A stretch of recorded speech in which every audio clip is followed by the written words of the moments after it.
Oh, yeah.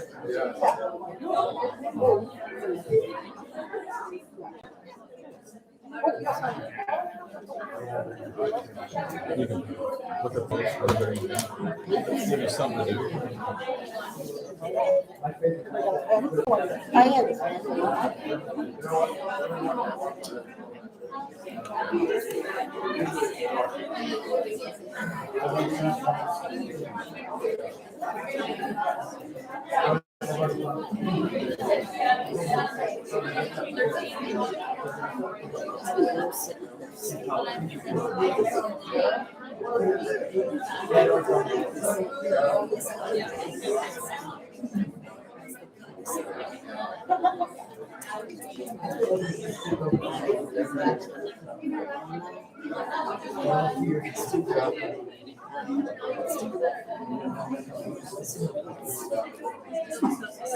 Good evening, everybody. We're going to get started with the hearing.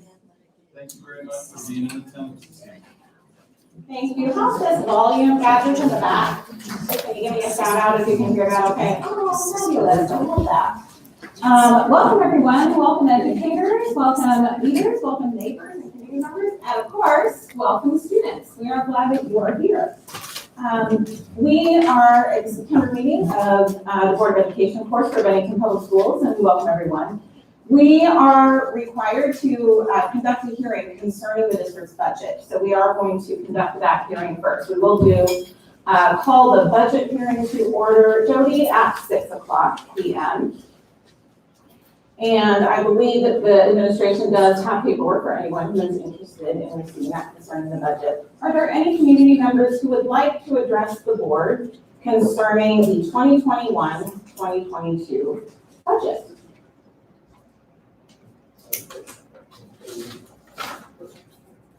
Okay, seeing none. Dr. Hawk, any other notes that you need to make concerning this hearing on behalf of the administration? Very quickly, what we have on the board for you is just the tax asking. And for those of you that are property tax owners, it could be alarming. I did hear that go off. But you simply have, this is part of the budget for the city. Property taxes make up approximately 46% of the budget. So what you see in front of you is what the tax asking is for 2020-21. There are 4 different budgets in that. The 2 in red are from the learning community that are part of property taxes, but not associated with just the school district. So we'll go into a more in-depth on the budget during the regular meetings. Thank you, Dr. Hawk. Is there a motion to adjourn the public hearing on the Bennington Public Schools 2021-2022 budget? I move to adjourn. Thank you, Mark. Is there a second? Second. And all in favor, say aye. Aye. Is there anyone opposed? Hearing none. By way of reminder, guests, we do have the Open Meetings Act published on the back wall, which we do abide by in the conducting of our meetings. We will next host a public hearing to set the final tax request for said budget, which we just held a hearing on. So Jody, for this special hearing concerning the tax request, we will call that meeting to order at 6:02 p.m. We would invite any members of the public to address the board concerning the final tax request for this budget for 2021-2022. Seeing none at this time, Dr. Hawk? Yes, there are 4 different levies totaling up to $1.42.50. That is a reduction from the previous year. The reduction comes in what is called QCPUF or QC funding. Back when the housing crunch, 2008 to 2012, federal government had a program whereby the school district applied for it and did receive some incentive for construction. This allowed us to receive most of the interest or $4.2 million that was put into the auditorium. That will end in 2025. It was adjusted based on an 8 to 10% growth in assessed valuation. That's where we were at in the first 5 years. In the second 5 years, or the last 5 years, we've been closer to 11 to 12%. Therefore, we've had to adjust that down somewhat. The 4.5 or less than a half-cent levy reduction amounts to about a little over $11 per $250,000 in assessed valuation. So there is a reduction in the property taxes for this year. I will say now we will recoup that next year as we open up 2 new buildings and as we look to our growth and look down the road for more bond issues moving forward. So that is what I have for the board this evening. And Thank you, Dr. Hawk. Leaders, is there a motion to adjourn the public hearing concerning the final tax request? I move to adjourn the hearing. Thank you. Is there a second? I'll second. Thank you, Karen. There's a motion to adjourn by Martha, second by Kara. All in favor, say aye. Aye. Any opposed? Then we will close that and we will move into our regular meeting for September. We always, for each of our regular board meetings, invite the public in public forum to address the board. Again, by way of reminder, Open Meetings Act is published on the back wall as per our requirements, and we welcome our community members to contribute their perspectives and opinions on items on our current agenda or other items that are just really top of mind for you that you would like the board to hear before we begin our work on our published agenda. Do we have Jody, folks who would like to address the board this evening? Carla? Thank you. Carla's here, please. And please know a few things while Mrs. Searcy is making her way, that we invite you to please limit your comments to up to 5 minutes. I do a spot check on the clock on the wall about that. We do remind that we ask that public comment not pertain to an individual or complaints concerning an individual who is employed by this district, as we do have policies by which we need to honor those employees in ways that we address those things. We'll give you a little bit of warning. I'll flash this over 2 minutes warning for you when that's time. And we appreciate your contributions to our meeting at this time. Anything that I'm leaving out, Jody, that you would help you remember? Good, thank you. Welcome, and go right ahead. My name is Carla Searcy. I'm at 17403 Boston Street. Thank you for giving me the opportunity to speak. We, the parents, are frustrated with the lack of communication from the board. We, the parents, are tired of wondering if we're going to get a call that our child has to mask up the next time they come to school. We, the parents, are done letting the government, public school boards, and superintendents, or anyone else decide what's best for our children. No one has proven any of these mitigation efforts you choose to impose on students even work. In fact, we have submitted multiple pieces of evidence and facts to the contrary. But let's just focus on one important fact right now. According to the CDC website, which I assume you all take for absolute truth since it's one of the agencies you're taking advice from to impose these arbitrary measures on students, states that 0.001% of COVID deaths were among children ages 0 to 17. That pretty much covers the entirety of the student body for K through 12. You're trying to impose masks, social distancing, and quarantining on kids for a 0.001% chance of the population being affected. That age group has a greater chance of dying in a car accident, a lightning strike, or drowning. If we can't speak logically about this, we're just playing games. You're all very smart people, so I'm sure you can't. So I can't imagine any of you can read the warning on any box of disposable or cloth masks that states, and I quote, "This product will not provide any protection against COVID-19 or other virus or contaminants, and change immediately if contaminated." And truly believe that masking kids for 7 hours a day is effective or logical. It's nonsensical. The majority have spoken when given the option. Most have chosen not to mask. There's already been one child in the district that I know of that has been refused a public education in their school because they choose not to put a piece of cloth over their mouth and nose. Several of us have received the email stating religious exemptions will not be honored. That's 100% unconstitutional, and lawsuits will be brought if that is followed through on. And as much as some of you may think, one of you in particular stated as much at last month's meeting that we are no longer entitled to our rights if we are putting others at risk. That's absolutely wrong. First, we aren't putting anyone at risk. If your vaccines and your mask work, then you have the right to choose to do those things. If you find them harmful, like I do, I have the right to choose not to do those things. And it will remain that way as long as we're in a free country living under our great Constitution. So my question is why? Why are we voting to mask kids in this case? Do you want to punish the kids? Do you just blindly listen to someone without logically thinking about what you impose on students? Are you getting more ESSER funds by agreeing to mandate these things? In front of all these people, I'm asking you to answer the question. I am going to yield the rest of my time for anybody that wishes to comment and answer the question on why you're voting to mask our kids whenever there's plenty of evidence to show not to, and there should be an option. It should be optional.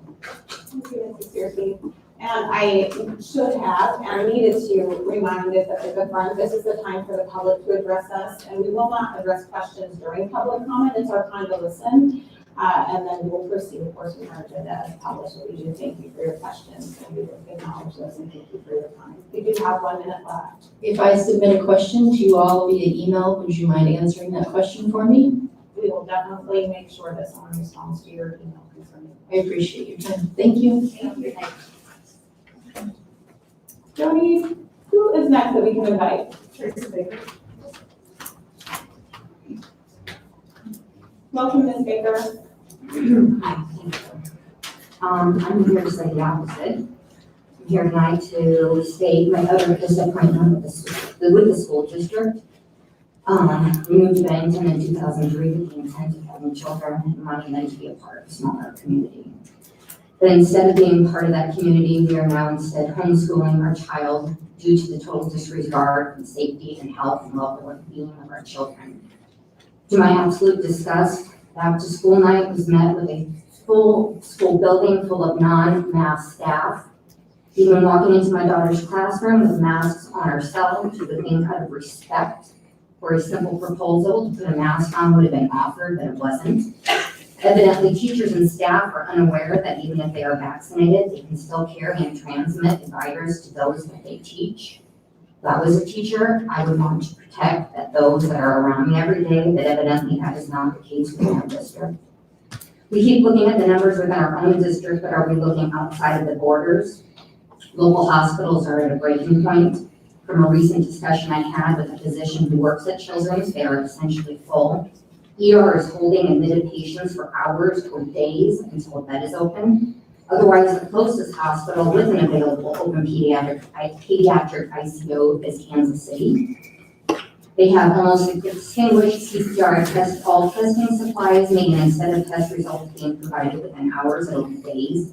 And hospitals and staff are begging for help to get the cram kids into schools with zero thought as to the impact it might have on their health and our hospital communities. Let me provide you with 2 numbers, 22 and 5,000. 22 times I was told by Dr. Hoff last year with his Friday emails that, quote, face coverings, personal hygiene, social distancing, classroom sanitation will lessen the health risks for students and staff and increase our opportunity to remain in-person education. Please keep in mind the district's main goal is to create a safe environment for students and employees. Let that sink in. Let me repeat that again. Our main goal is to create a safe environment. I don't think this is the issue any longer. This was your main goal last year, but this isn't even on the radar this year. We have absolutely 0 protocols in place. Not to mention that those that are high risk were provided no worthy or good options to remain out of harm's way. I've heard from mothers within the district with kids who are unfortunate to have things like congenital heart disease and cystic fibrosis, and those kids were tossed to the side with 0 thought. Shame on you. 5,000. That's the amount of property taxes that I pay that goes towards supporting the Bennington School District. I want a refund. Thank you, Ms. Baker. Judy, do we have others who would like to address the board this evening? Matthew Brady. Welcome.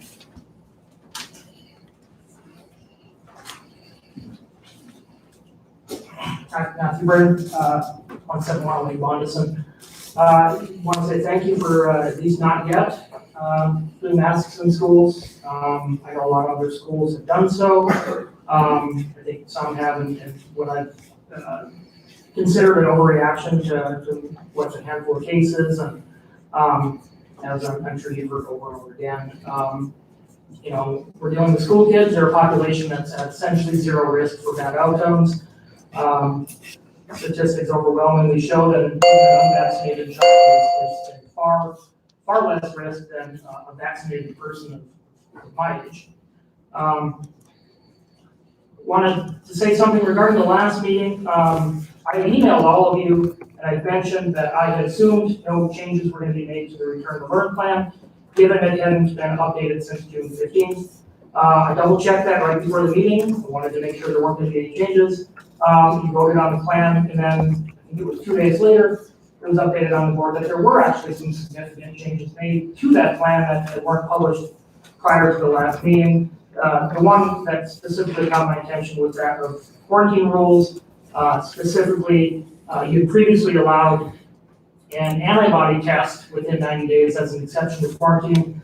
I've talked to people who advocate nationally about this and say, look, Bennington is a model school here. They get the science, they understand antibody testing, and then you took it away. And I don't know why. I assume that's probably going to Douglas County Health, but I guess in the future, I guess please be transparent about those changes. Give the public a chance to comment on things like that. Since that time, I want to note a couple things, a couple really kind of massive game-changing studies that came out that I think everybody needs to keep in mind. One of which is a study out of Israel showing that prior infection is actually 6 times more protective than the vaccine itself.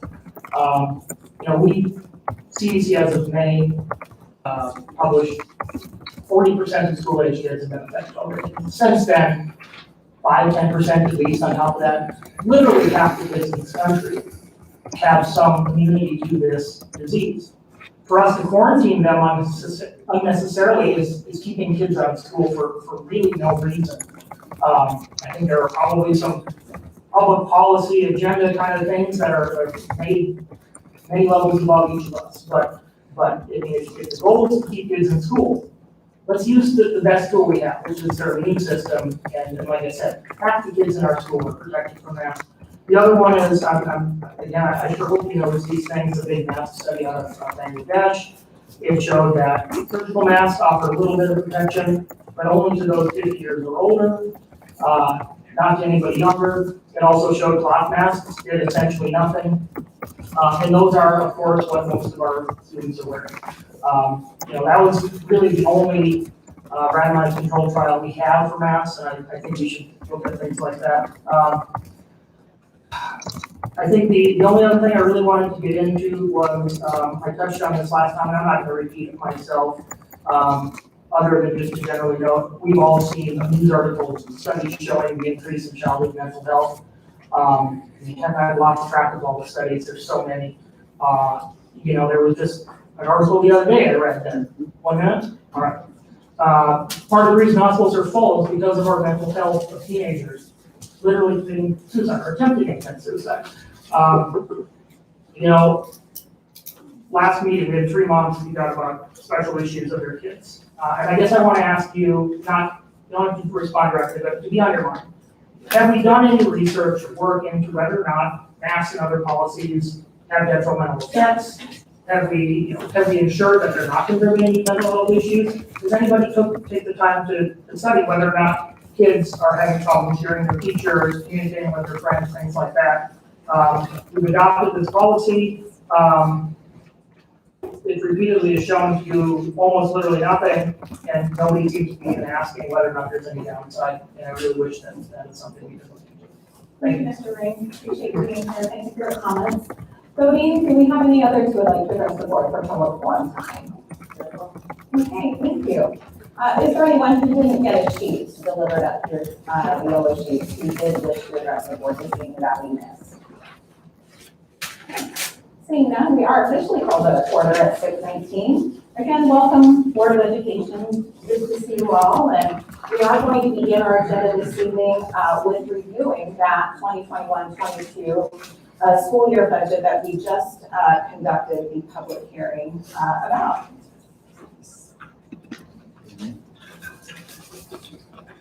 Thank you, Dr. House.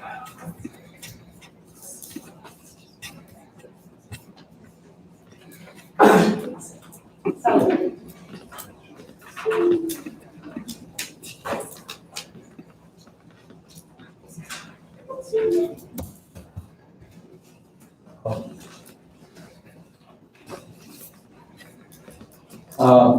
Thank you very much.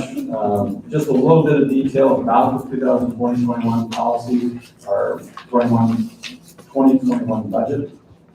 We're going to go over some growth, why we have a budget increase. That includes property taxes, state aid, and other actual receipts. Those are the three revenue generators for the budget.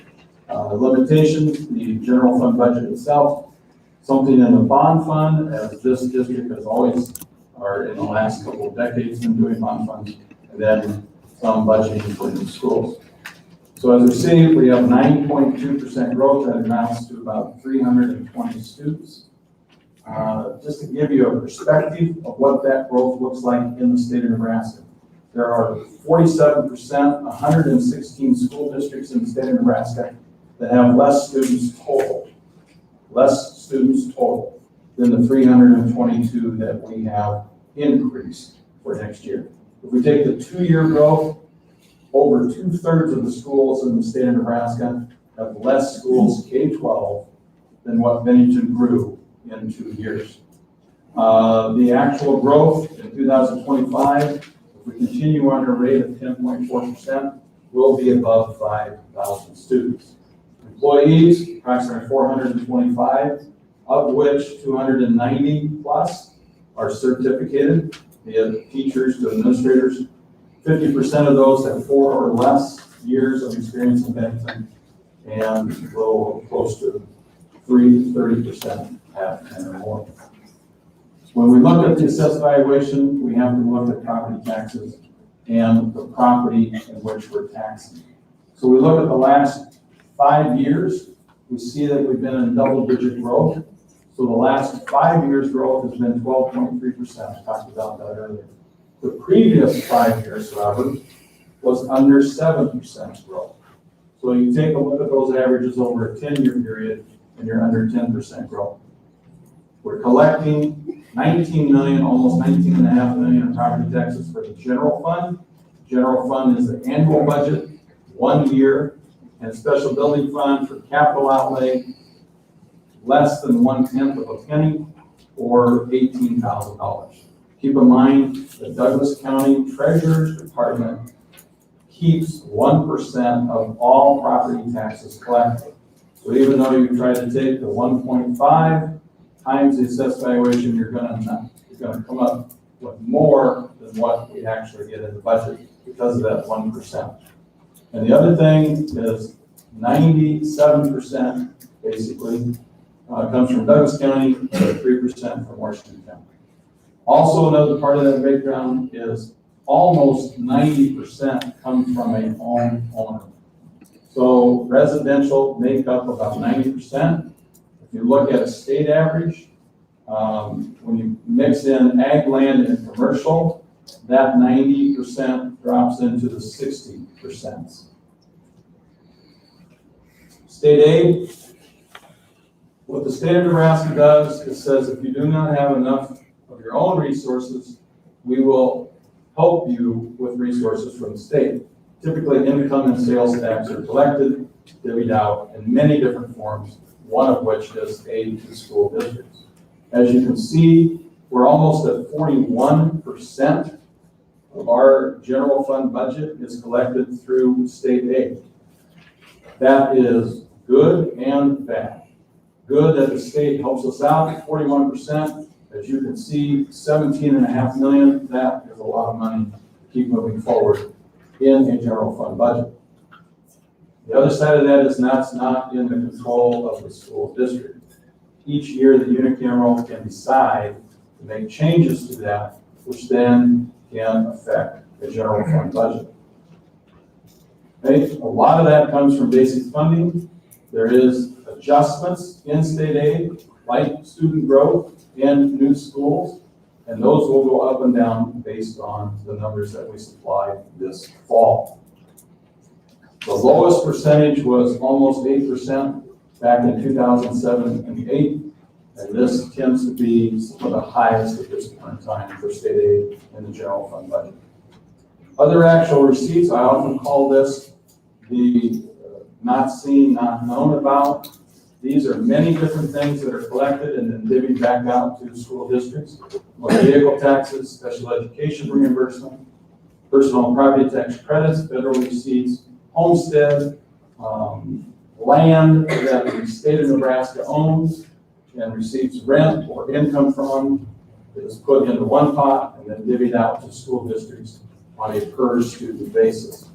This is equating to over $5 million, and it is approximately 13% of the general fund budget. When you take the levy, as we talked about earlier, we see that we have almost $1.05 for the general fund. The special building fund is less than 1/10 of a penny. Bond fund, if I added the $33.99 and the $35.5, you come up with basically 37.5 cents. That's down from the 38 in previous years. And then many people attempt to add the learning communities levy to that, and that creates property taxes for schools in Bennington Public Schools School District. $1.4255 is what's generated by the school of Bennington Public Schools. Approximately $42.5 million. If you added all those three up, property taxes, state aid, other actual receipts, it's a little closer to $42,550. We do not budget in that regard because of delinquent property taxes. I know it might not be something you would think about, but not everybody pays their taxes. And so you have to budget for some of that to occur. So we approximately $50,000 a year for delinquent property taxes. Some of the highlights to the budget, almost 80% of the budget is made up of people. That is from superintendent to bus drivers to teachers, food service, people is what makes up a majority of the budget. When you look at the growth, about 65% of that was personnel costs moving forward. Special education is 12%. That's very equal to the populace that we have in Bennington Public Schools. Elementary class size remains the same as it was last year. We have this year over $1 million in one-time expenses for new schools. Talk about that a little bit.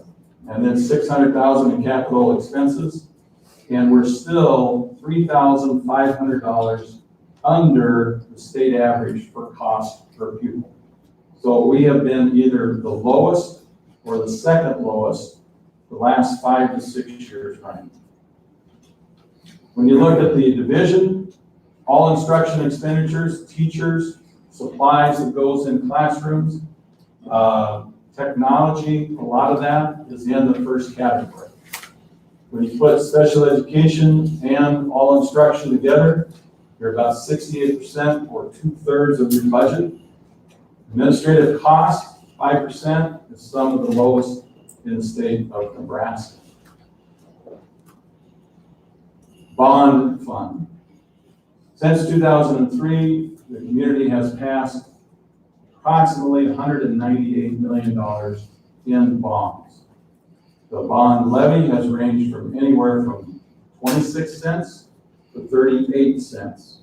This year we're about 37.5. Generates over $7 million. We still have approximately 136 million in outstanding. We have about 45 million out of the 72 that we passed in 2020 that we have yet to issue, but we will soon. And we refinanced bonds over many years to a savings to the district of approximately 10.5 million. When you look at the new building, we'll take a look at First Elementary number 5. What I've done here to estimate the cost to open a new building. This is above and beyond the brick and mortar, the walls, and the cement sidewalk going in. $411,000 for desks and chairs, and there's more to it than desks and chairs. There's outside equipment. What I'm talking about there is something to mow the yard, things of that nature. We have playground equipment. Playground is very expensive today. And then we have technology. The technology is divided up into many different areas. That technology budget also includes the 40% E-rate discount that we received that Mr. Ruckman has applied for and has been approved by the Board of Education moving forward. So in the bond issue, we approved a budget of $407,000 for equipment. For technology, approximately $170,000. Middle school is a little bit bigger, so those issues are going to be higher dollar amounts. What we have to remember in the middle school is they don't have a playground as we normally associate with the elementary. If you want to say it this way, their playground is a field. And we're going to have 2 competing athletic operations, if you will. So the uniforms. If you've not, I'm sure you probably haven't. If you haven't been out to buy a football helmet lately, you'd be shocked, maybe not, of $200 to $250 per helmet. Okay? So when you look at that, you don't have the playground, but you have that athletic field, athletic equipment that goes along with that. When I look at this and I get the general fund, the 4 general fund dollar amounts, they equate to $1,093,000. Keep in mind, we have $1,075,000 in the budget. Okay? So there is where that approximately 2.5% to 2.75% of your budget is going to be. Are there any questions from the board related to the general fund budget, the bond fund, special building fund, QC club funds that we're looking at to see? How large will the increase be next year that you spoke of before? What we took this year. So the 4.5, moving back to 38 cents. So again, it equates to about $11 per 250 assessed valuation. That, it's a very good question, Mr. Houston. This will ease us into other bonds as we look down the road. Other questions or clarifications? No question, but always a comment when it comes to budget. One of the things I have looked for in my time on the board is a growth in our budget that matches the growth in our district. And, in any year where you're opening a school, you have a few more costs, but I think we're at something like a 14.85% increase in budget year over year here. That's a little more than our growth, which was in enrollment, which was 12-ish%, 9.2%. But you've got some additional dollars to the tune of 3% opening the school this year, and then the rest is a pretty customary inflationary increase of about 2.7 or so. And when you look over the course of 10 years, those again, when those buildings open, they're under capacity initially, and then they grow into their capacity And our budget growth rate has matched our enrollment growth rate plus about 2% inflation. I've been proud while I've served on the board, and this was the case even before I was on the board, that this district is one of the lowest spenders per pupil of any district in the state. And our proportion of dollars that go into the classroom as opposed to district spent dollars is an example for other districts too. Been very efficient stewards of the dollars in front of us. And that's sometimes hard to see when you look at max levies. And,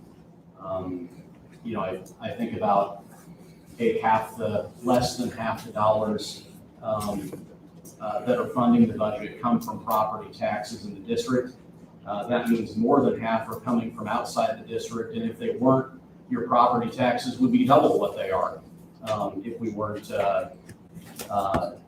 getting that kind of assistance from the state. So, and I guess maybe the last comment is the district enjoys a healthy cash position such that if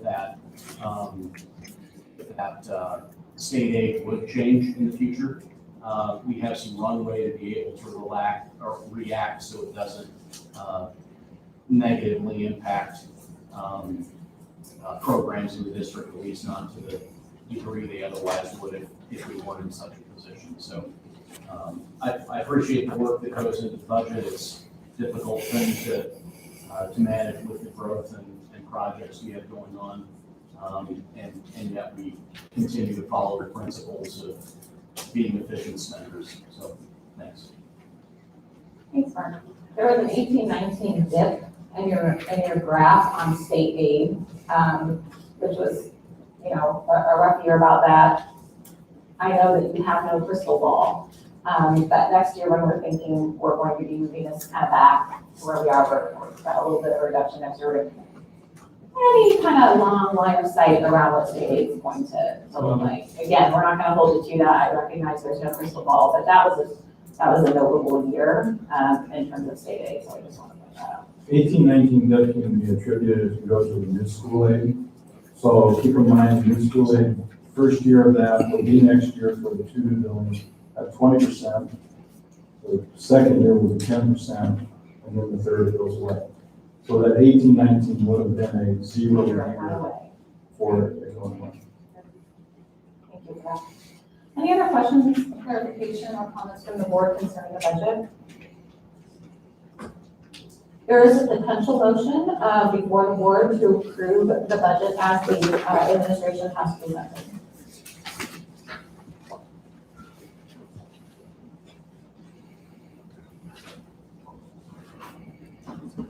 Just checking, make sure I'm not confused. The date's right on that?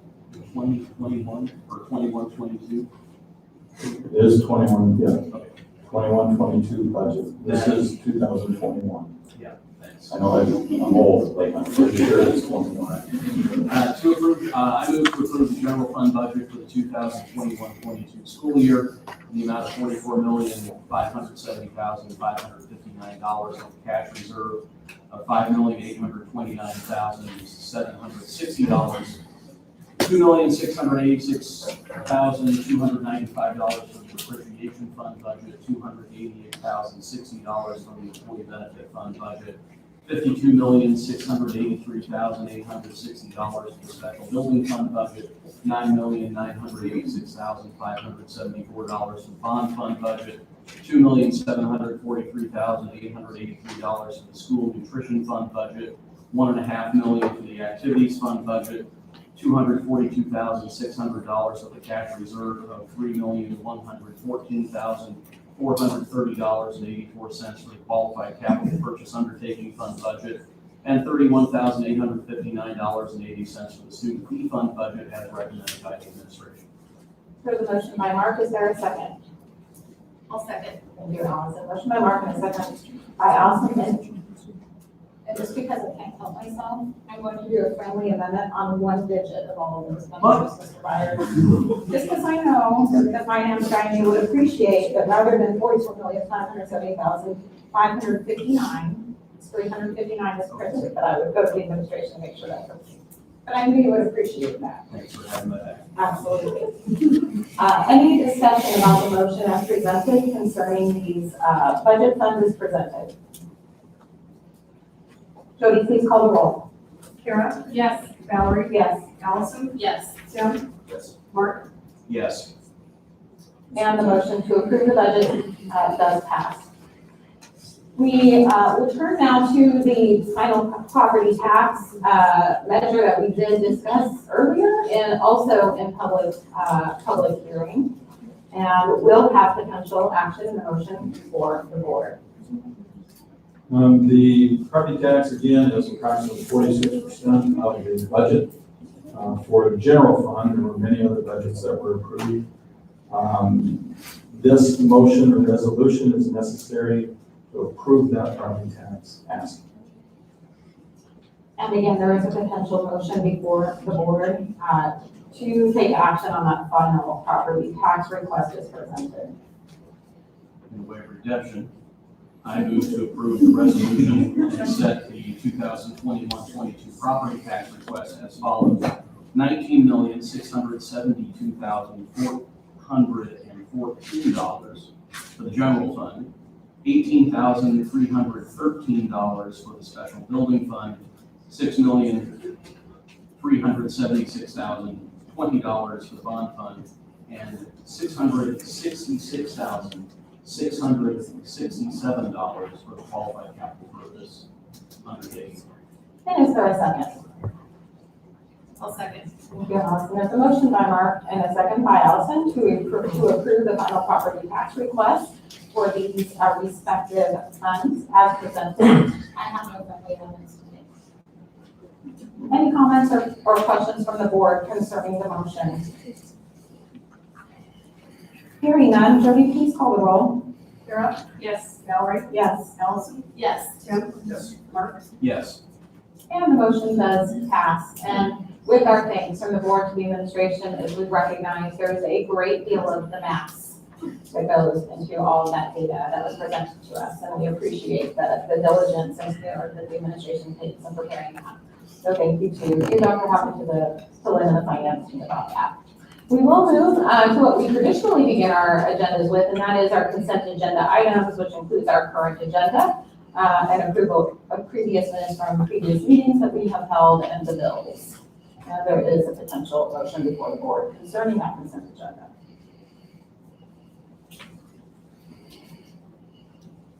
Mark and I have reviewed bills. There was nothing of note, lots of construction bills and lots of school supplies and other purchases from teachers. That's the extent of this month. Thank you, Allison. Mark, anything else you have of note? No. Perfect. There's a potential motion before the board. So moved to approve the following consent agenda items as presented. Thank you, Tim. There's a motion by Tim to approve these items. Is there a second? I'll second. Thank you, Kara. A motion by Tim and a second by Kara to approve the consent agenda items. Any discussion or questions from the board? Hearing none, Jody, please call the roll. Mark, Yes. Kara, Yes. Valerie, Yes. Allison, Yes. Tim, Yes. And the motion to approve the consent agenda items as listed does pass. I would make a note that did include minutes from our regular meeting as well as the special meeting, which we'll visit about with them. Good, so we'll move now to our reports from our administrators. We'll begin with our elementary report. Thank you, Mr. Nelson. We are going to invite administrators to please use the mic, just to ensure that our neighbors who are listening at home via live stream are able to hear that. So, and thank you for standing. That's great. If you just choose to pass the mic, that's wonderful too. But thank you for being here. Welcome. I feel like I should sing or something as I stand up here.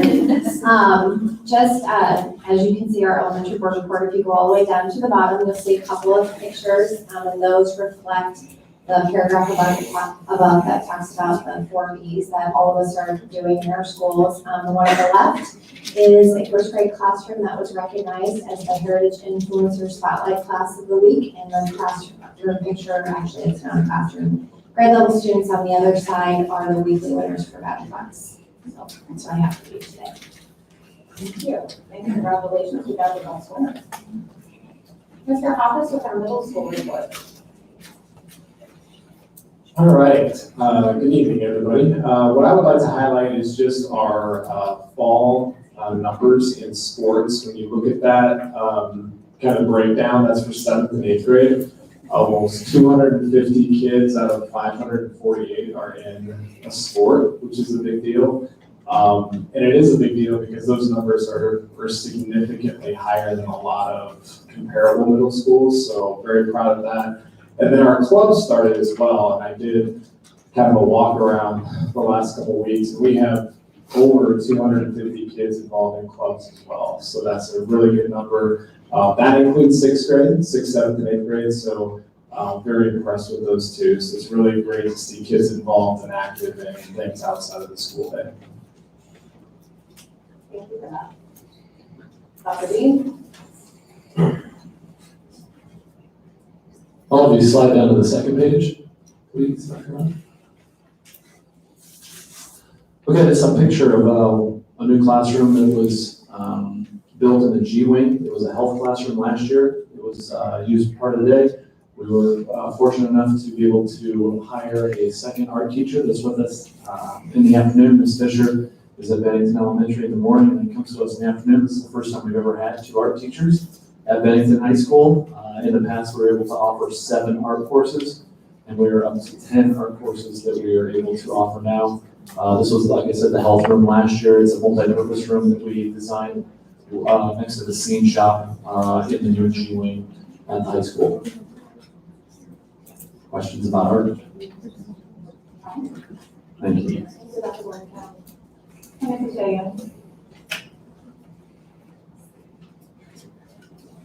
I will highlight the English language learner update I have on there, just that we have increased by about 50% from last year. We have 48 students. We received 16 new students over the summer that qualify for English language learner services.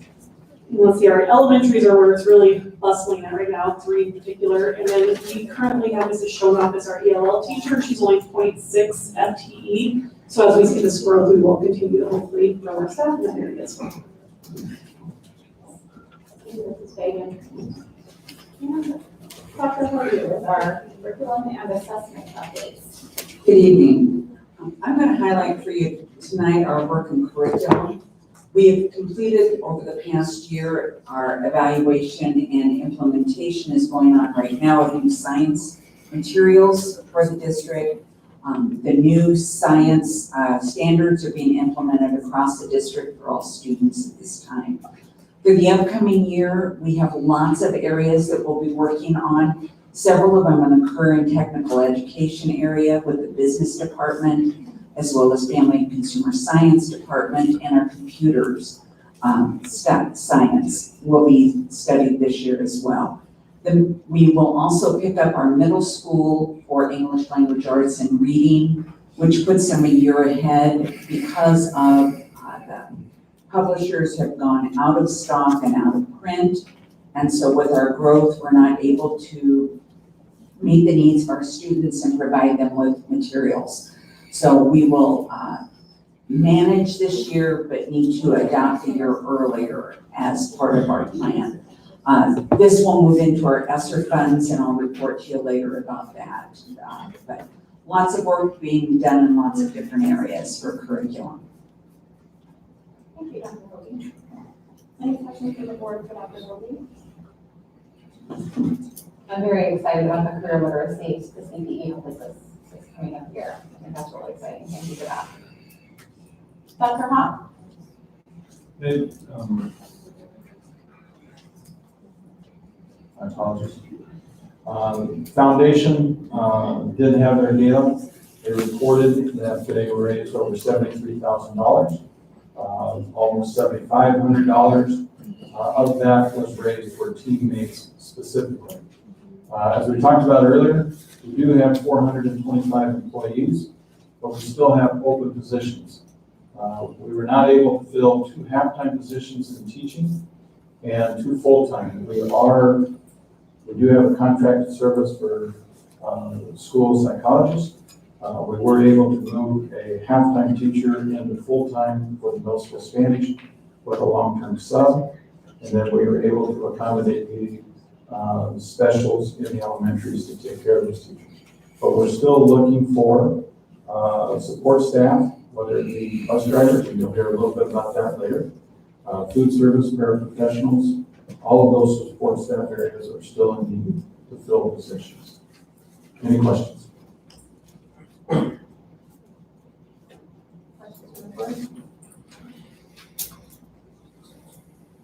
Or for any of our administrators on their updates and highlights. Thank you, leaders, for keeping that for a year and appreciate that. It was like we've been hitting the ground running already for several weeks, so appreciate those updates. We'll move to committee reports. We do have a couple of updates, and one from our curriculum committee. Oh, August 9, was that prior to our previous? It was, yes. This is the social studies. Yes. And we did also have policy work that I wanted to help the board know about, but I'm not going to spend too much time on that today. This we do have a line item in our agenda later concerning our policy manual. So we'll update around that when we get to that piece of the agenda. And was there a building and finance committee meeting? There was. There was, and that update is substantially, well, it was budget review, and video scoreboard discussion, which we'll get a little bit later in the meeting.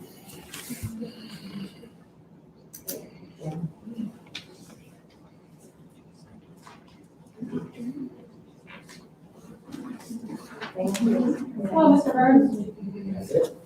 Absolutely. That microphone will help you project from the city. Thank you very much. Good evening. Quick review of the construction projects we have going on right now. We have 4 currently in progress with Pine Creek finishing up. Middle school update would be the academic wing is currently being closed with roofing and metal deck. A lot of the concrete floors have been poured. Brick has started on the exterior on the north side and is moving currently around to the west. Elementary number 5, to the south of that, is working in the same process. Most of the basically block walls are going up with metal decking and roofing to start here in the next month. Material is a little bit falling behind because of course, delivery issues. So geothermal well is progressing well now as well. Then we have the high school project, which they are working on the softball press box. It is being currently roofed, the stairs are being installed. You can see as you drive by, the plaza improvements have been expanded. The retaining wall is going up, and they're currently working on that with grandstand. The road work in between the middle school and elementary school is progressing. Woodmead is a street that runs east-west. That is about 60% paved. That is a current construction entrance with site utilities of storm and sanitary basically being installed for under the current road that will be installed here soon. And then as you can see, the current pictures going through, that is the middle school brick that is going up. We're very excited about that. They are currently on track to have a middle school academic wing enclosed for winter time, and we are still pushing to have that at the elementary school as well. Exciting and fun. I have to decide. I mean, again, does not take that role very well. I made it do it. It's here. Any questions for Mr. Berg concerning these construction projects?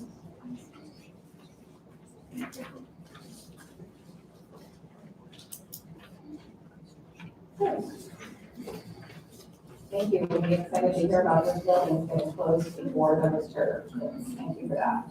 I think next our coordinator report is around transportation. It's Mr. Edens here to help us with that. Welcome.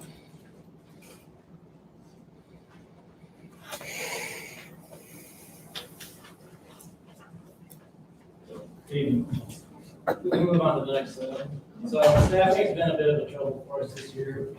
Resignation of my admin assistant, who was a CDL driver as well on August 1st. Resignation of another driver in early August for the summer. We did hire 3 new drivers, of which only one has been retained. 12 drivers on board currently. We have 4 open positions. One route's being covered by 2 certified certificated staff members. They split that route. One does the morning, one does the afternoon. Right now, we have 39 routes being completed on a daily basis, 19 in the morning, 19 in the afternoon, and 1 midday. So recruiting on Indeed.com, we opened up and sponsored the job on July 1st. We had 177 people click on the job, 11 applications, 7 interviews scheduled, and 4 of those interviews. $721 spent on Indeed.com. And on Facebook, we did a targeted Facebook ad. Our reach was 1944, 61 clicks, unfortunately 0 applicants, and $30 spent.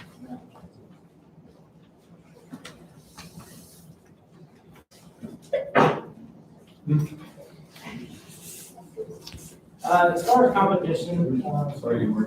no, I'm good. First student right now is running TV ads, radio ads, SDAs for any driver short, the OPS account. Waste Management's offering a $6,000 sign-on bonus for CEO drivers. And then there's a food service company called Performance Food Service, who's up to $75,000 a year and a $5,000 sign-on bonus for the last year. It's a tough environment out there to manage. Routing. Our routes were completed on August 6th, and drivers began practicing on the 9th. We ended up redrawing our routes on September 1st, split up some routes to help alleviate some overcrowding. Currently, there's 3 routes that are split, and drivers are doing 2 routes, 1 route for middle school, one for high school, returning and picking up elementary students. So our ridership has grown. Last year we had a little bit of dip, we can attribute that to the pandemic, but this year we're at 820 students. As of yesterday, on August 3rd, when I originally drew the route, 660 registered kids to ride the bus. And then on August 5th, we had 707. So we've seen over 100 kids add since the route was originally done. Activity trips. Year to date, we've done 53 activity trips. That's an increase of 14 over the same time last year, for a total of 4,223 miles. Only 1 trip has been contracted, and this is due to a 2 p.m. departure time and a large number of students in the transport. Our yellow bus contractors that we usually partner with are facing similar staffing problems. We've received no help from them this year. They don't even answer emails. So just an example of a really challenging day that we had, and the need to be creative and be flexible. On the 9th of September, we had 6 buses for activities that only need to do part at or around our route. We have 1 activity. So there is a need there to be flexible and be creative. Bumping back departure times. We use route buses as soon as they're done, they come back. Our earliest route to finish is a 342. That says 84 passenger bus. The reason we have that 84 passenger bus on that route is there's 78 kids in that one passenger bus. So we utilize that bus to get people that have a 330 to 345 departure time.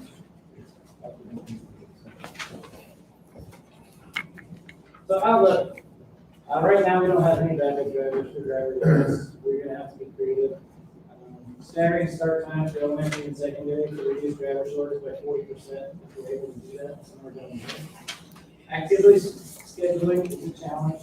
We need to continue to be flexible with departure times and appreciate patience. And recruiting and retention is my number 1 priority. Mr. Eames, thank you for this. I appreciate a great deal of juggling that you're doing about this. When you say that it would reduce the driver need by 40%, how many drivers is that from your total workforce there? Well, we have 11. I haven't done a study this year, but So somewhere between 2 and 4 drivers, perhaps. we could almost cut the routes in half to get your country routes to go out and make it back in time to them. And I had a follow-up question to that, but now I just forgot, but. Okay. Have we learned anything from other districts that are being creative about that? I'm just curious. What's the? Yeah, Bellevue took 20 teachers this summer and trained them on like CDLs and they gave them a $10,000 stipend directly for them. Well, you're kind of reading my mind about that. How do we help our community in different kinds of ways? So, I'm particularly just in those activities or one-off or activities. So, appreciate the big work you're doing on that. Any other questions from governors?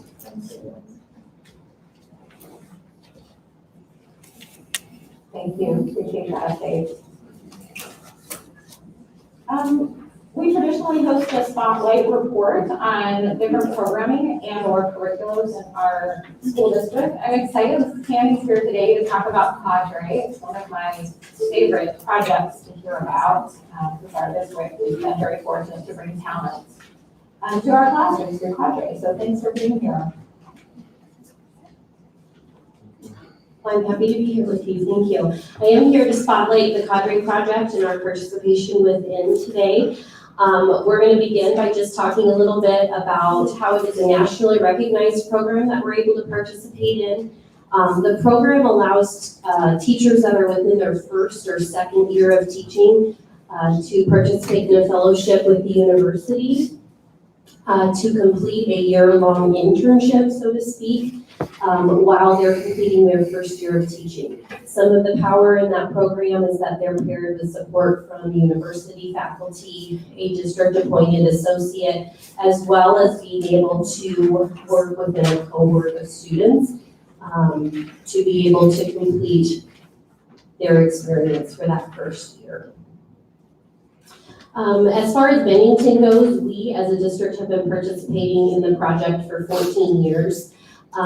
We have had 30 teachers who have been employed in their year-long internship with the district and have employed 6 associates along the way. And you can see there that the teachers have been offered a variety of different experiences. Some have been elementary, high school, special ed, and music as well. The next 2 slides just give you a representative sample of some of the Bennington teachers who have participated in the Cadre program, either as teachers, associates, and you notice that there are some additions to some of the pictures, and that is because we've also benefited from being able to employ teachers who participated in their Cadre year, not in our district, but are now employed with Bennington Public Schools.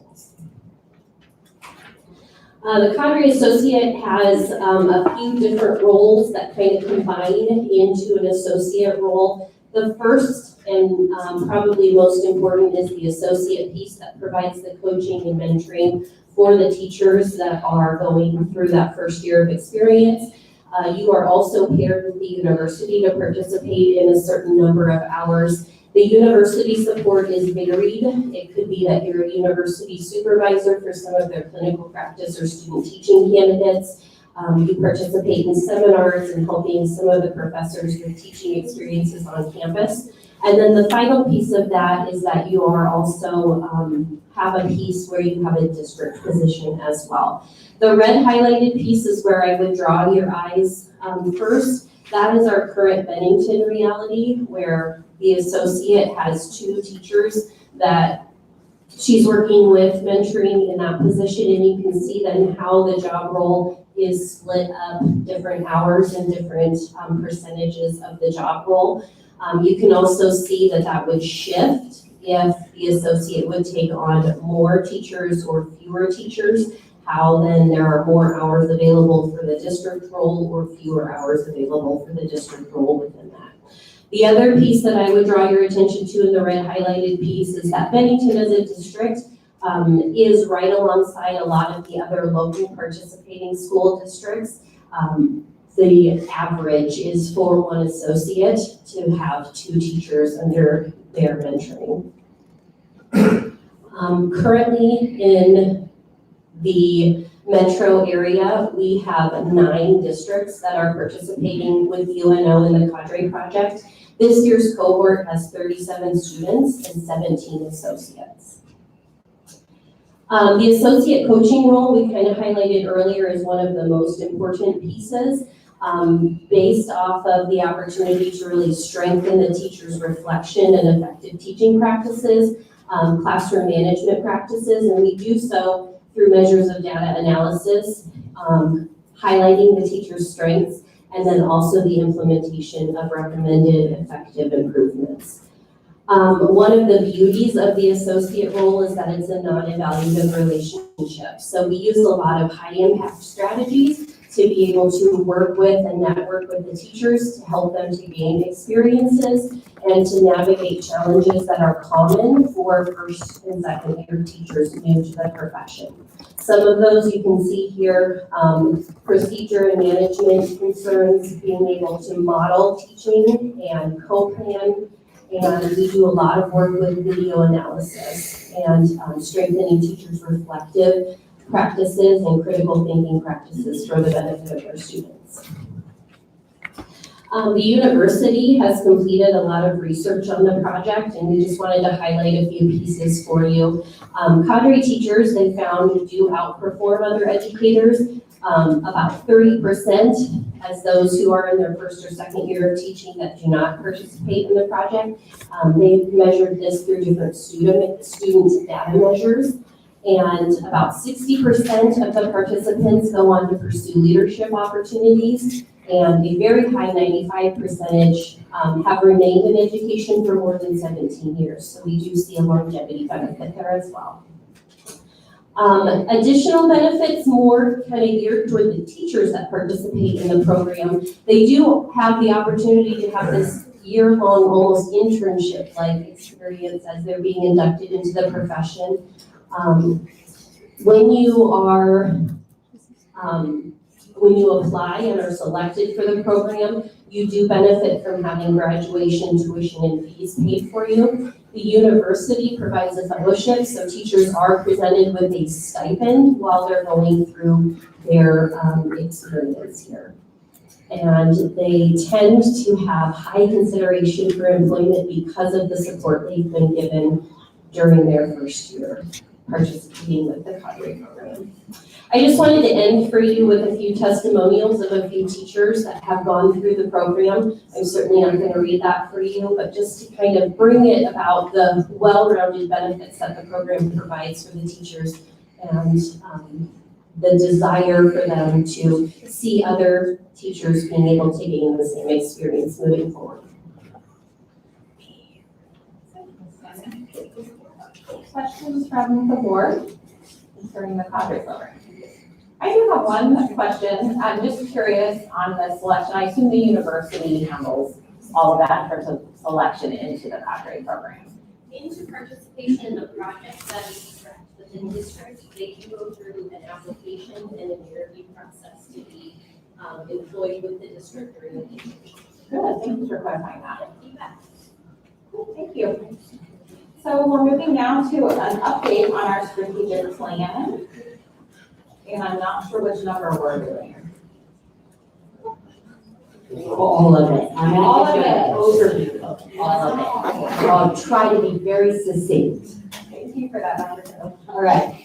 Yes, I'm giving an overview of our strategic plan and giving you an update of where we're at and our progress and plan for this year.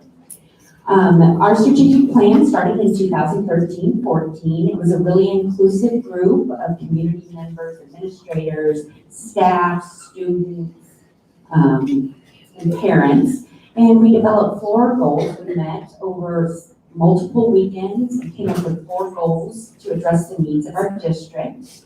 Annually, we reaffirm those goals with the Board of Education and we report our progress towards those goals. This year, it's very important, our strategic plan, due to our external visit. We'll have a team come in and look at our progress towards our goals and our objectives that we've set, and to see that we are continuously improving and evaluating our attainment of those goals. Goal number 1 is 21st teaching and learning. And what that is 21st century skills that our students will need to be successful in a global work environment. Those skills might be collaboration, communication, creativity, problem solving, leadership, all kinds of informational literacy. And under that goal, there's 4 objectives that we have set. We began by identifying and defining what 21st century skills look like in the Bennington Public Schools.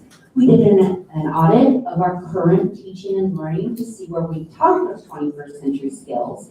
And then we made recommendations and collected information from the community about what our next steps would be. And we continue to evolve a curriculum that addresses 21st century skills for our students. Some of the work completed have been, the skills have been approved by the board, and we distribute it and train all staff on those skills. We did an audit, and we have sample lesson plans that we provide our staff. We have developed 21st century skill rubrics that we assess our students on, and during conferences and grading periods, we send those out to parents to tell them how their students are obtaining or developing in those skills. We also do a lot of professional development for 21st century skills. Just this year at the beginning, our opening days, we brought in a national trainer. She developed what we call a life finder of resources in teaching 21st century skills.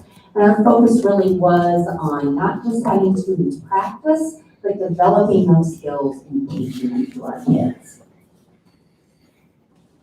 Future work for 21st century skills, we're going to focus on the 3 C's. We think collaboration, communication, and creativity are extremely important for our kids for the future. We're going to continue to develop our staff in teaching and assessing students' progress on those 21st century skills. And we hope to build greater capacity in our administrators to give feedback.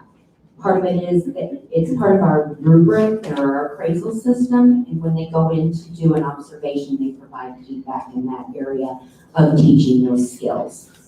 Middle school currently has a self-assessment for students, so we hope to broaden that to a teacher's assessment to provide to parents on those skills. In each one of our future works this year, you're going to see the last bullet says key measures to evaluate impact of critical initiatives. And the reason that is because when COTNIA, our external visit, comes in, they're going to want to know we're analyzing and continuously improving to meet our objectives and our goals.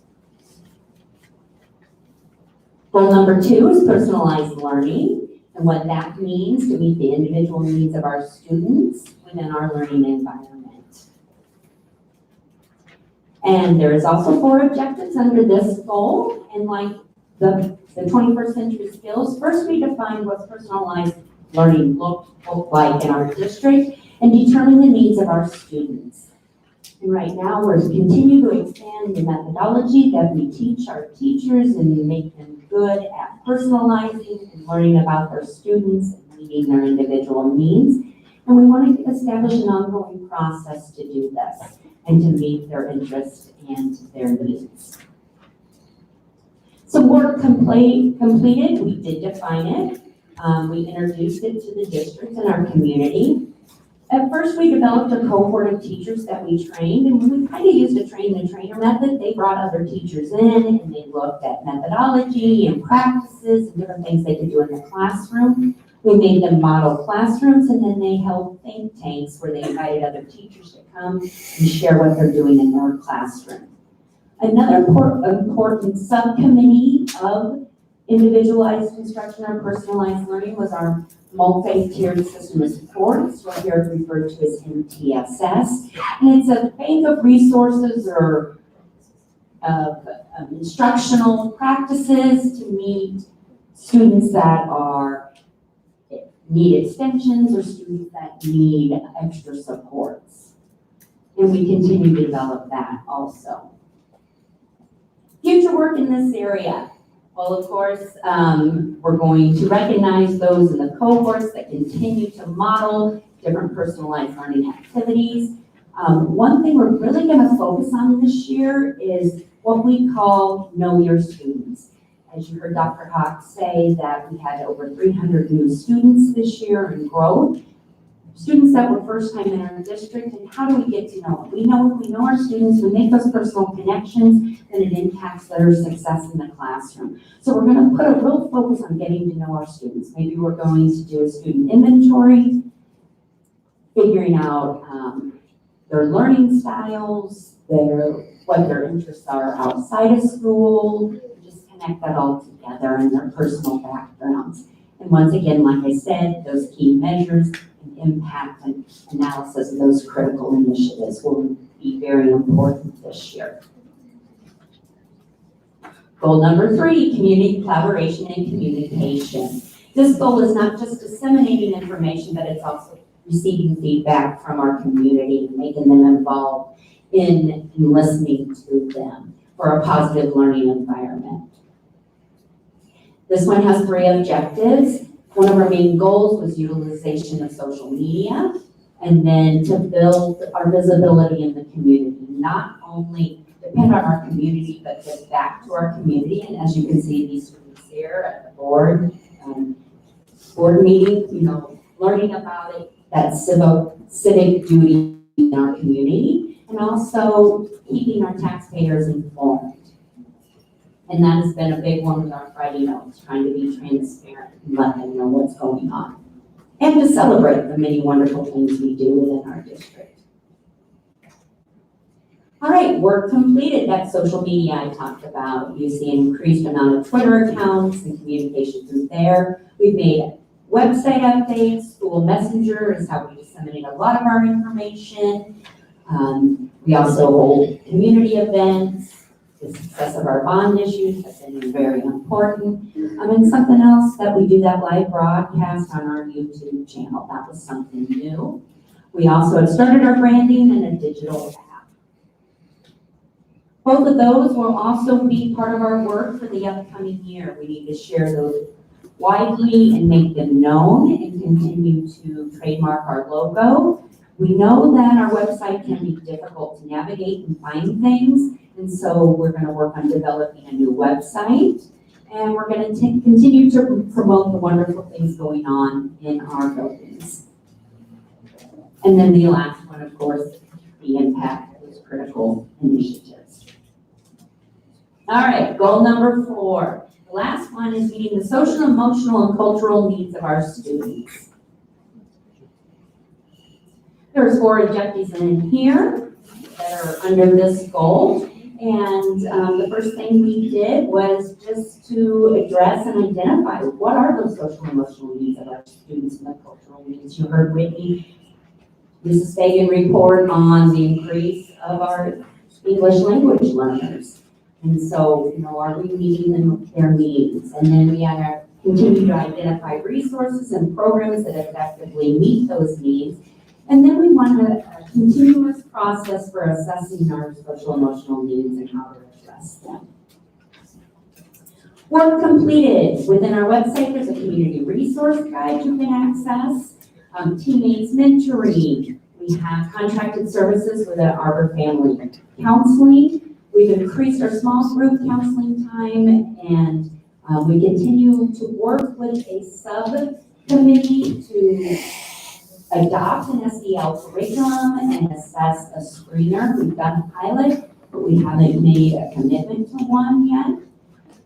Also, we've offered common sense parenting classes. A big one is that Safe to Help, the anonymous reporting for our students and our community.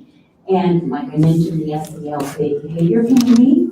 This year, the beginning of the year, we adopted a diversity, equity, and inclusion online training for our staff that everyone is participating in. Future work for the SEL Cultural Committee. Like I mentioned, we have a subcommittee, and our goal is to adopt a curriculum this year that contains a screener to identify the needs of our students. We are partnering with SEBL Nebraska, which is a social emotional behavior learning, and we're working with them to do multiple tiered support for our students under the area of behavior and social emotional learning. We'll continue to offer opportunities for diversity and equity training. We also want to develop a statement, a district statement that defines what diversity, equity, and inclusion means for our district, and use that to drive instruction in the classroom and supports within our school for all our students. And then we'll also use that for greater transparency of reporting on multicultural education. And once again, using those key measures to evaluate impacts of those critical initiatives. I would just leave the board with saying, what can you do to support the strategic plan? It drives our continuous improvement, knowing our goals and those critical initiatives under it, and, you know, using that analysis that we do this year, whether we have to revamp those goals, add another one, just your support in that area. And you can always join a committee. We're always looking for more people on one of our committees. Any questions for me? I do have a quick one. I was glad to see the implementation of the DE&I training online. I'm curious where that is authored or who has developed that. It's under our Safe Schools, and it's called Diversity University, and it's an interactive program. Thank you. Any other questions from the board for Dr. Sindel concerning our strategic plan overview? I think it's great as we look, at the fact that how long ago that was and how we've been able to take those same goals and implement and put things underneath it. Probably didn't start with it. Yeah, absolutely. They've evolved, and they started very just defining and figuring out where we're going, and now there's real actions that we've taken to meet those goals. Thank you very much. I would echo that, and I feel like you have continued to refresh and make those objectives relevant for the new year and the new students and the new talents that we're bringing. It's been really fun to watch that evolve over time, so thank you for that. Good. Moving on now, leaders, to our construction change orders, which there is a bit of a list there and a potential motion before the board. Any that you wish to highlight, Dr. Hawk, in this list for us? Pardon me. Not really. We're looking at Bennington Elementary number 5, it's probably the largest of the 3. And it's just reworking the site entrance related to the road, 171st Street and the entrance to Bennington Elementary. So there are 3 before you see. Thank you. There is a potential motion before the board concerning these change orders. I move to approve CCR 7 and 8 for Pine Creek Edition and CCR 12 for Elementary 5 at a total cost of $19,455. There's a motion by Mark. Is there a second? Second. Thank you, Allison. A motion by Mark, second by Allison to approve this reconstruction change orders as listed for the Pine Creek Edition and for the 5th Elementary. Any questions from the board or discussion? Hearing none, Jody, please call the roll. Kara? Yes. Valerie? Yes. Allison? Yes. Tim? Yes. Mark? Yes. And the motion does pass. We do have an update next from Mr. Edens concerning our summer maintenance and repair list. We'd love to hear how your very busy summer ended up.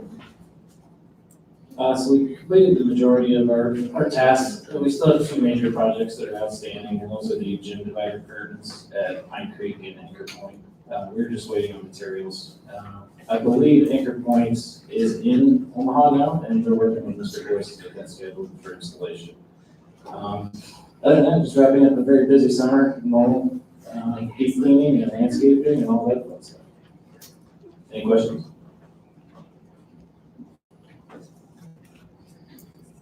I don't hear any. Thank you for that, and thank you for the good work over the summer and helping maintain our facilities in a way that frees up our students to learn, our teachers to teach, and coaches to coach. So thank you for that. Moving next to our return to learn plan updates. Thank you, Dr. Hogan.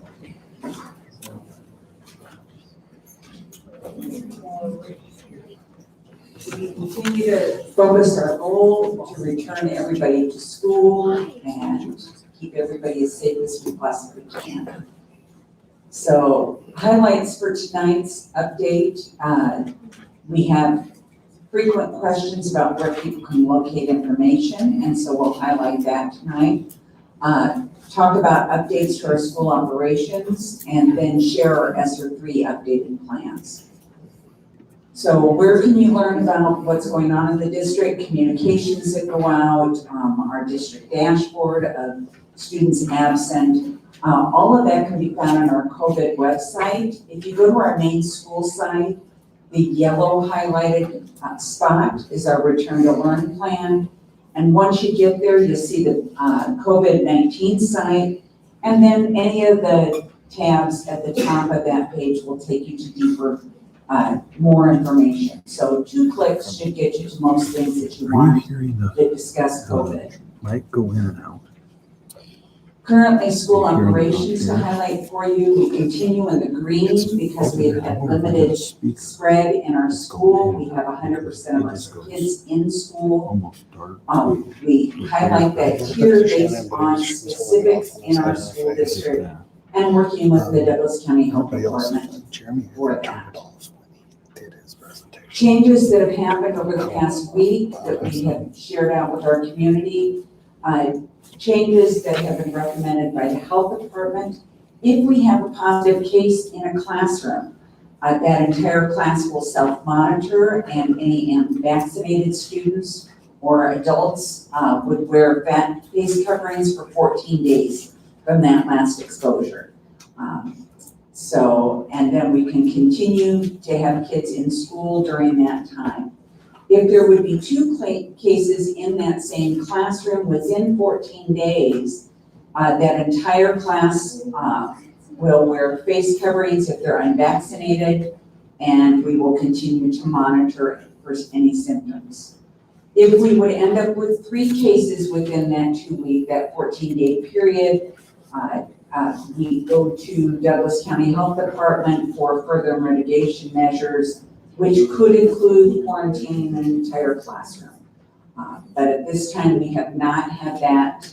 We have had 1 and 2 cases in a classroom, but no more than that at this point. At the secondary, it's different because our students are not together all day in the same group. And so we do have to contact trace each case. Any student within 6 feet of a positive individual for 15 minutes or more must do that self-monitoring and wear that face mask for the 14 days from that last day of exposure. So if they follow that protocol, they may attend school each day. So we do work with PCHD to determine any additional mitigation steps we might need to take should we have multiple cases. We are continuing in Tier 1. We are recommending strongly that masks be worn by people. It is not a requirement. Should that change, and because of those situations, 3 cases in a classroom within 14 days, the whole class has to wear a mask. Any requirement to wear a face covering that we have to impose is done universally. It is done without any prejudice or discrimination against any group for any reason. So that is our position on that we are very careful that it is inclusive of everyone to keep everyone safe. We will continue to support vaccine efforts across the community. We share out information from Children's Hospital and the Med Center with each of our Friday notes so that if people are interested or need more information about vaccines, if that is available as well. Our safety protocols are layered, and so we frequently reassure people of that it's not just masks. There are other things happening in school, and you'll see that list of pieces here. We also do symptom checks that we share with families and post that on our site. And if somebody calls in sick, our secretaries ask questions so that we have good information. We need to follow up. To give you an update of number of positive cases we have had across the district, in August we had 13 across the district. In September so far, we have had 6, so we're at less than 0.5% of our population that has had a positive case that we know of. number of absences that have been due to COVID, whether it's a parent that calls in and says, my student was exposed, and so we're going to quarantine them. And we code the absence based on that call, quarantined by parent. Or if a student has the symptoms that we've had on the list from the health department, and we need to send the student home due to symptoms, we note it as well that way. So during August, 17 students were quarantined by their parents because of an exposure. We had to send 7 students home due to symptoms. And whether or not that ends up in a positive test, that's not noted anyplace. So that is not documented. It is just that we had to send them home due to those symptoms. If a parent calls in and says we have a negative test, the student is down with a sinus infection or some other bug that they're going through, we change that. The day we send them home still is recorded as quarantined by school. But the day that the parents call in to say that they don't have COVID, it's just an illness, as any other illness would be reported. So you'll see overall, we've had 28 students who have been out in August and September due to parents calling in that their student needs to be quarantined because of an exposure, and a dozen kids we sent home because of symptoms. Our next steps always are to stay on top of things, and as new information becomes available, we share that with the board and with our parents and our families.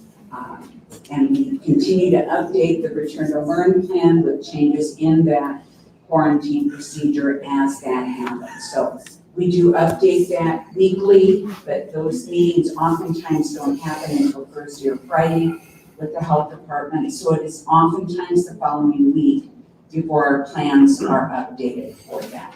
We'll continue our layered prevention strategy and support any vaccine plans. If the health department would reach out and ask us, could we run a clinic at one of your locations, we would do that. It would not be an opportunity for us to push students in to get shots, but we would make our facilities available to support the community. Next steps, we have our first early dismissal coming up this week. We will continue to work on professional development for our staff, and key is really that consistency of instruction.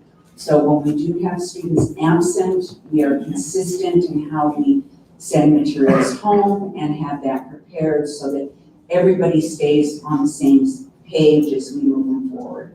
And we are closely monitoring academic progress for students. We don't want to see 30% of our kids with Fs. And so we want them in class, we want them successful, and so we do a lot of work on those early dismissal days to make sure that that is happening.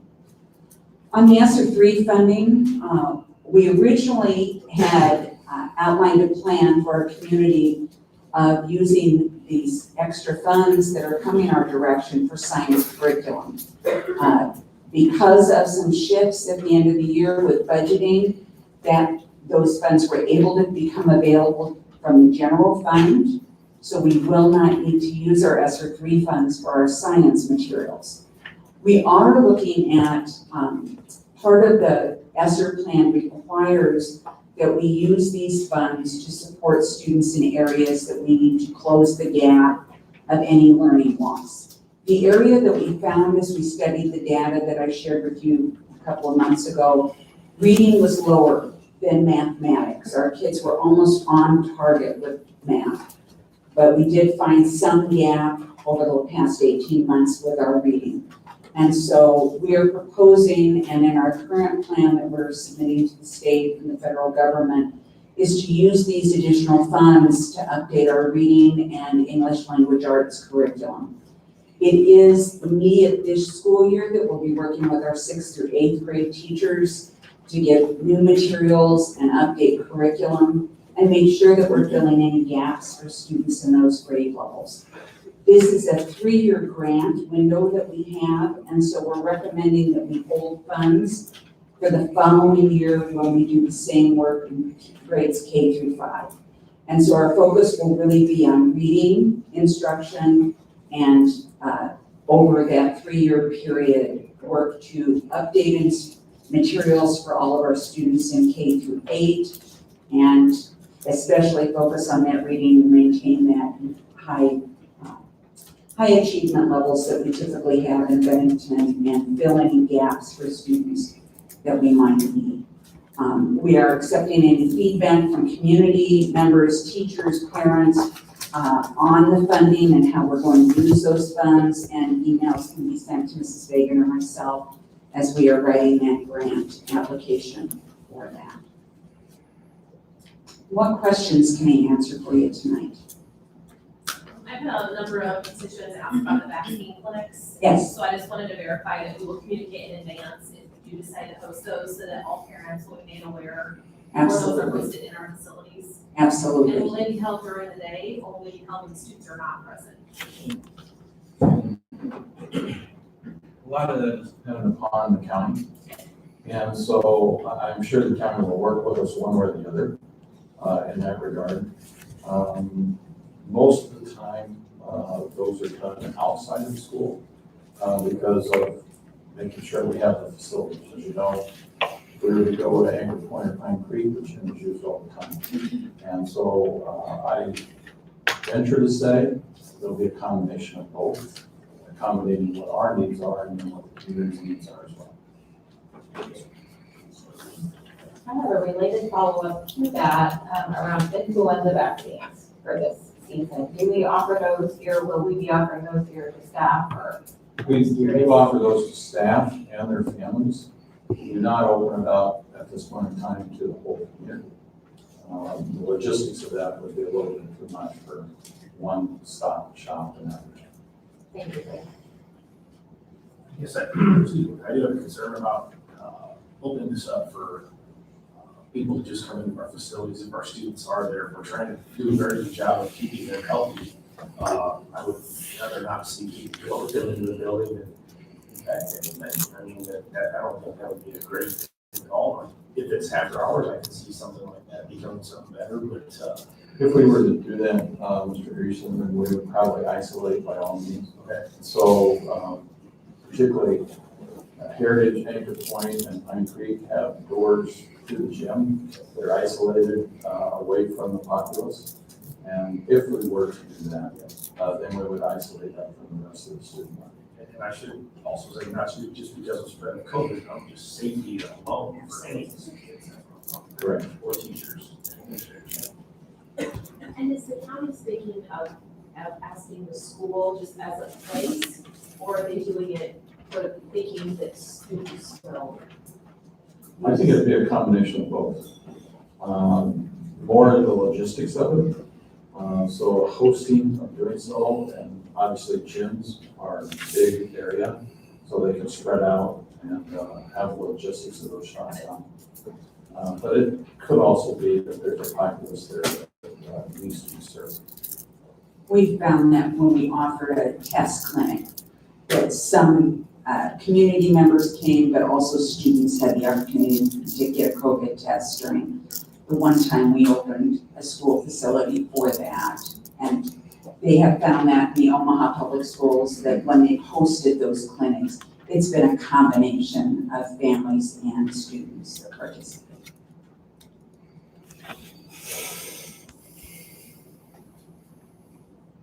Any other questions or comments or concerns from the board for Dr. Hogan?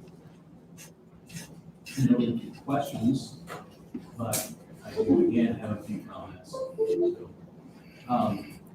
last month, I think they made a few comments more on the civic side of this very public debate we're having about masks and vaccinations, and wanted to reiterate a few of those comments.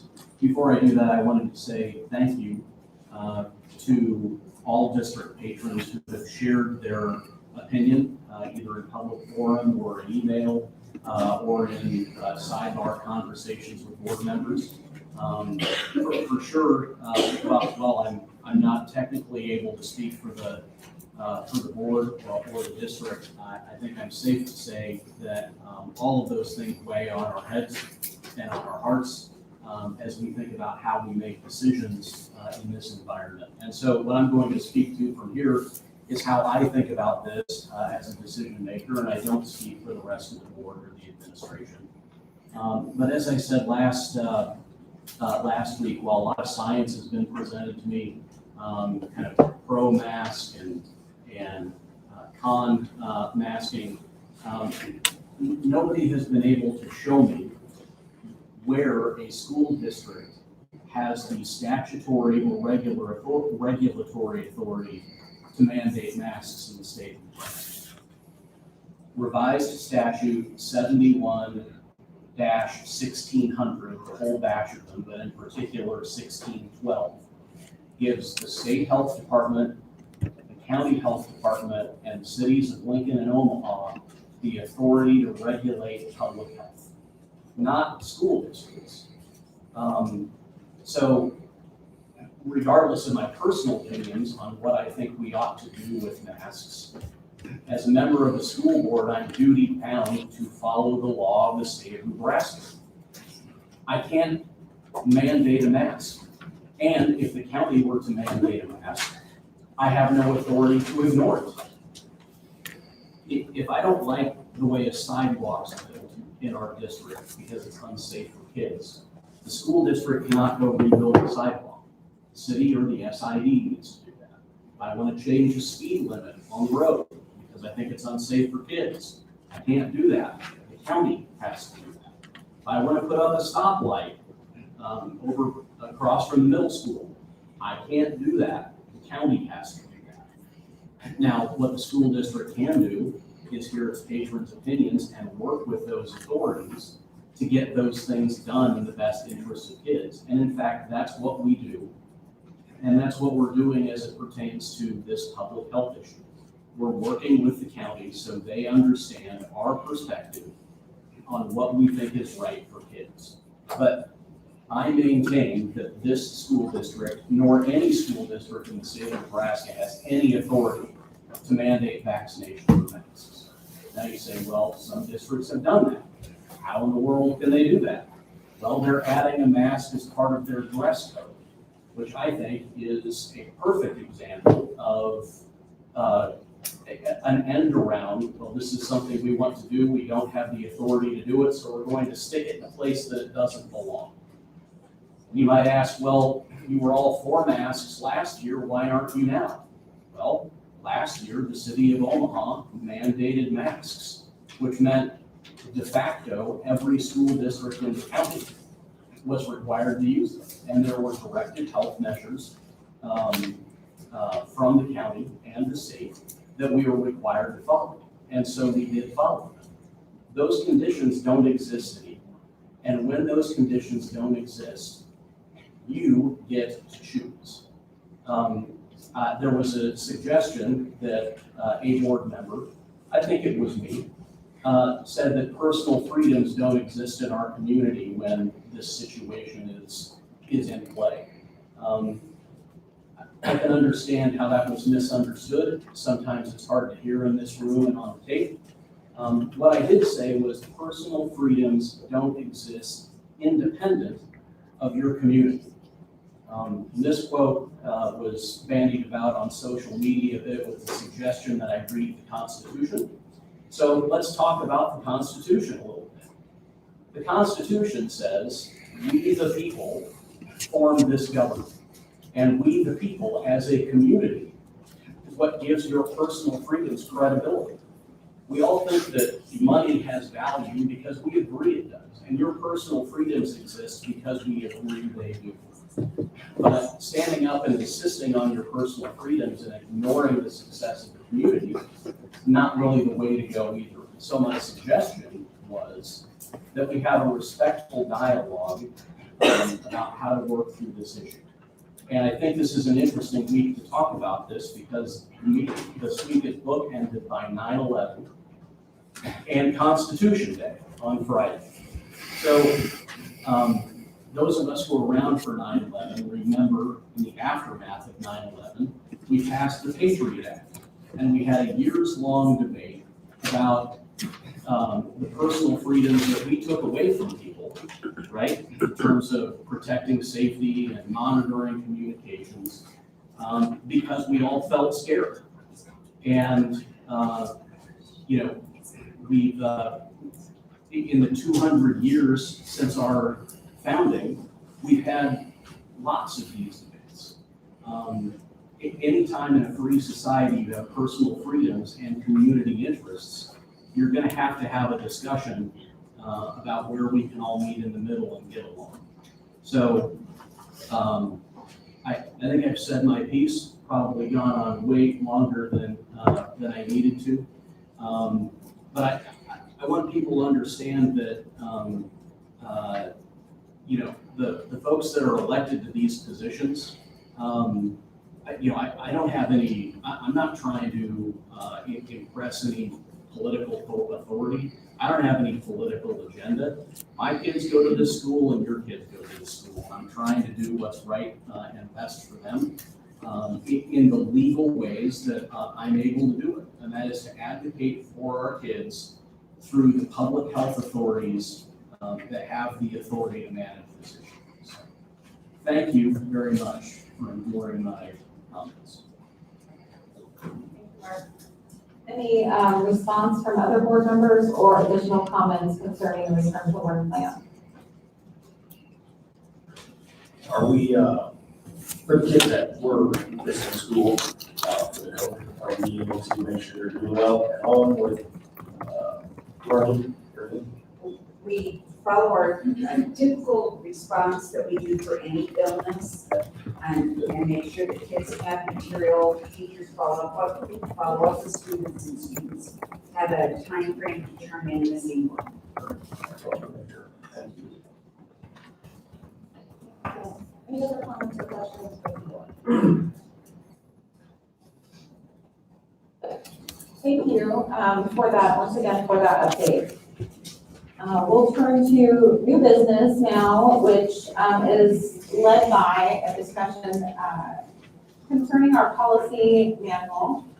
I want to express thanks to the policy committee. Allison and Mark did a good work and a great deal of time to do a complete audit. I'll use that word in quotations of our policy manual, kind of start to finish, which had not been done in a good many years in the district. While we are, of course, required to update policies per statute and legislative requirements periodically, which of course we do with due diligence, a full review of the policy manual had not happened in quite a while. So we did a list of expertise, as you might know and remember. Mr. Jim Luby from the Nebraska Association of School Boards has been involved in policy work for a very long time in our state, served as our consultant through this work and attended in person our workshops with the committee. We did hold a special called meeting in August, or was that this month? The days are running together. Whew, how did we get all the way to almost the end? And had some review of some of these revisions. So you do have a summary available to you. There's a revision of approximately 100 of our policies and some addition of several dozen policies to the manual. Just to help the board understand the thinking about that, it really was a kind of a teamwork approach from the policy committee, the administration, as well as our consultant and legal team, providing insight along the way around individual policies. So some policies we spent a great deal of time discussing, others really didn't need or require much conversation. I'll put in that bucket those policies which are required by statute. We don't have a lot of flexibility in those particular policies in the school district in terms of the wording and approach to those policies. Even the wording of those policies must adopt that of the statute that it's addressing, for example. So where I do think the policy committee has some good conversations about places where you might come back and revisit some of those. There are some things which we just need to abide by due to that. You do have, as Dr. Cock is sharing, kind of an inventory of how those were visited and updates, edits, changes, additions that were made. As you know, our policy manual is broken up into 10 different sections. And I would just help this board know specifically that we spent a fair amount of time, particularly on 200 and 300 series. And also 500 to this point on policies pertaining to our student body. We of course spent time on the other sections, but those seem to generate a good bit of conversation. The reason that the 200 series policies did is because those are the policies that govern, which guide the way that this board governs and works. We needed the insight from our administration. So Dr. Hawk, of course, was active in this process. I think that it's important to remember and understand our approach in doing this included acknowledgement that policy and practice are two sides of a very of a coin, and the way the policy is implemented in practice is often really at the local level in our buildings. So that is why we of course need to invite that perspective in terms of how our administration and our leaders and our educators will be sort of living out in the day-to-day what some of these policies require. So we did have good conversation in the special meeting around several different policies, some things that would be of interest just to mention today. The 200 series concerning board governance, this board will self-evaluate, for example, toward the end of this year. We have by policy and by statute a responsibility to evaluate the performance of the superintendent and support the superintendent in the development of contracts, but we also have an obligation to our own governance and to be excellent about that. So there'll be a few things in policy that we'll visit together even later this year to hold ourselves accountable around that, which I think is important. There are several, of course, other great conversations that we had around this policy, and I would like to remind the board that this is just a first reading of the manual today by policy. We cannot approve a policy with only one reading. We require 2 readings. So you do still have a few weeks prior to the second reading of this manual when this will come before the board in October, and there will be a potential motion before the board to approve the manual. So with that, I'll pause. Committee members, what would you add just in terms of process or nuance or change about how I describe this work and how we run that? Anything you would add?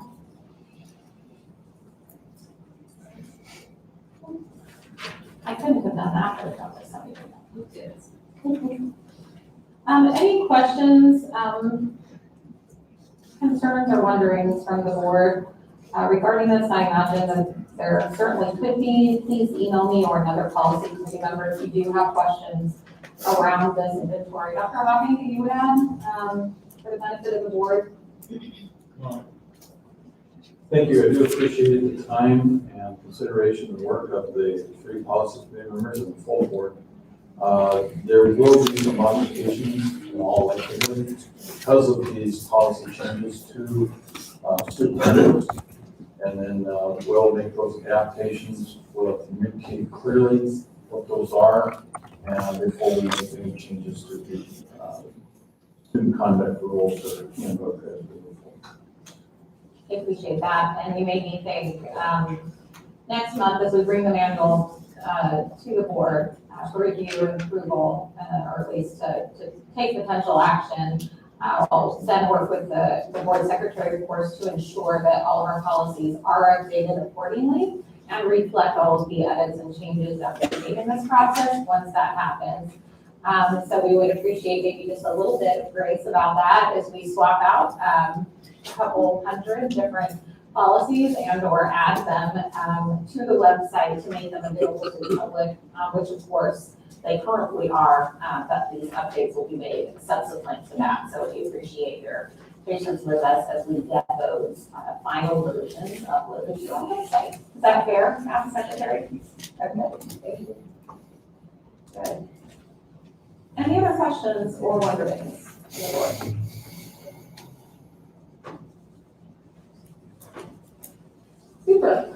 move next to a discussion about the video scoreboard for the high school.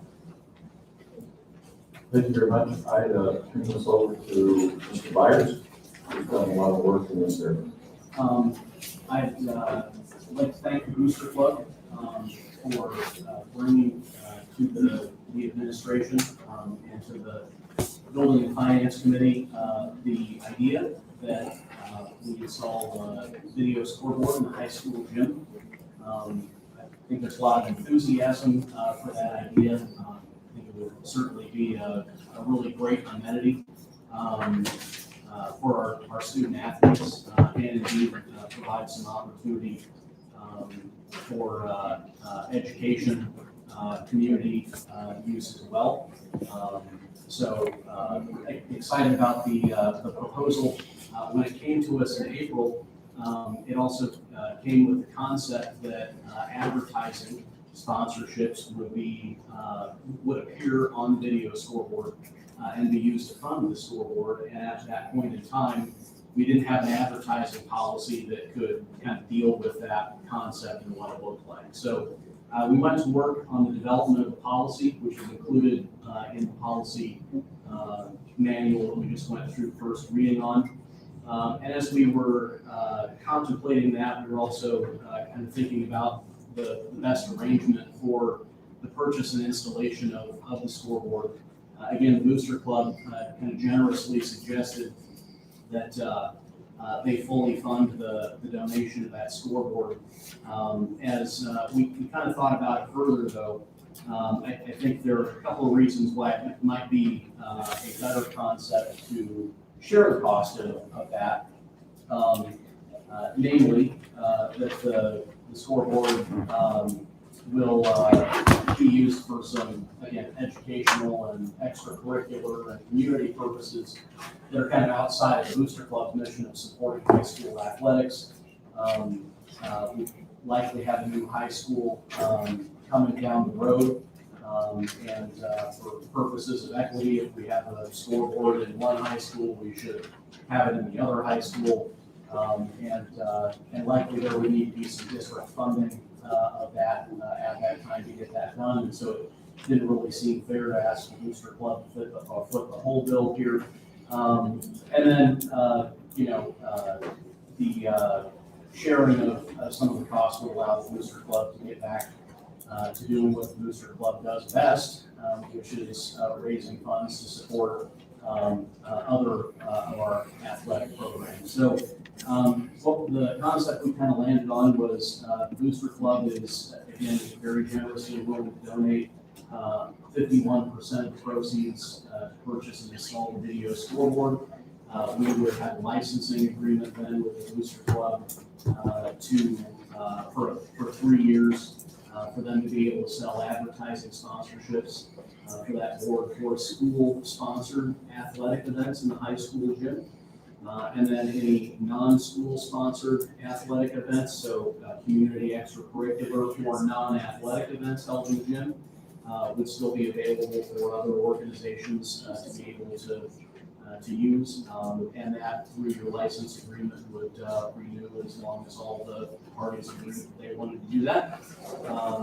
And that's kind of the long and short of it. So I'm pleased to recommend that the board approve a purchase of video scoreboard and the associated licensing agreements with the Booster. Thank you, Mr. Byers. I just wanted to thank the Booster Club for being patient with us as we worked through this whole process of evaluating our policy for our manual. That took a significant amount of time. It was hard to do a one-off policy without seeing how it fit in the whole policy manual. So special thanks to Booster Club for being patient. We worked through that, so we had a proper advertising policy in place. And thanks to Mark and Tim for coming up with the compromise and solution. I think it works really well. I definitely second that. We have some of the most engaged parents and leaders on that board, Booster Club, and I appreciate the Building and Finance Committee for the due diligence and seeing this through. I think this will be an exciting addition to our building. So thanks to all who proposed, ideated about this new addition. and worked hard to get us here. We do have a potential motion before the board.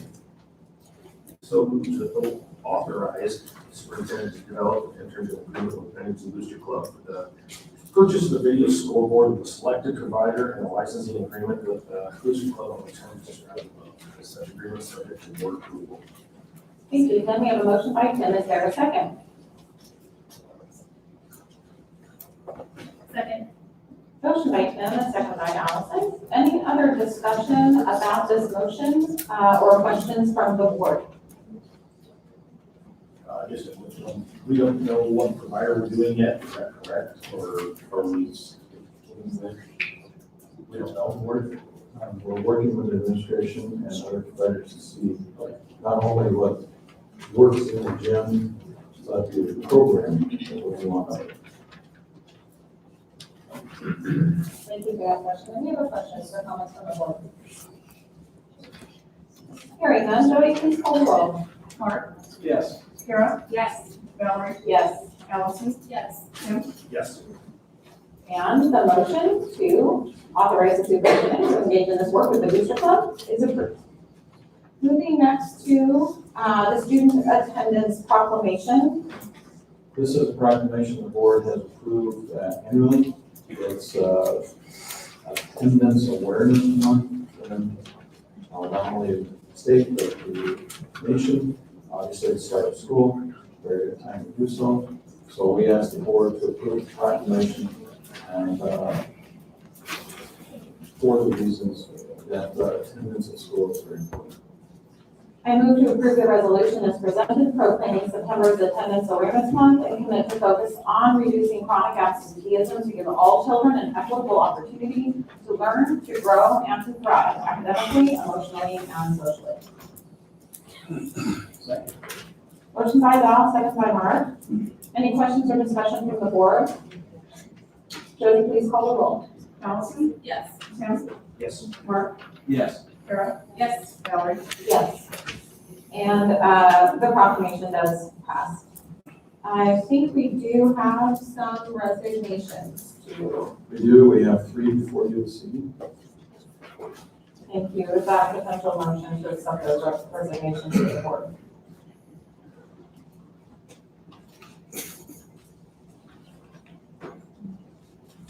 We can keep them if we need them. But I move to accept the resignations of the 3 as listed, April, Constance, and Sophia Clement.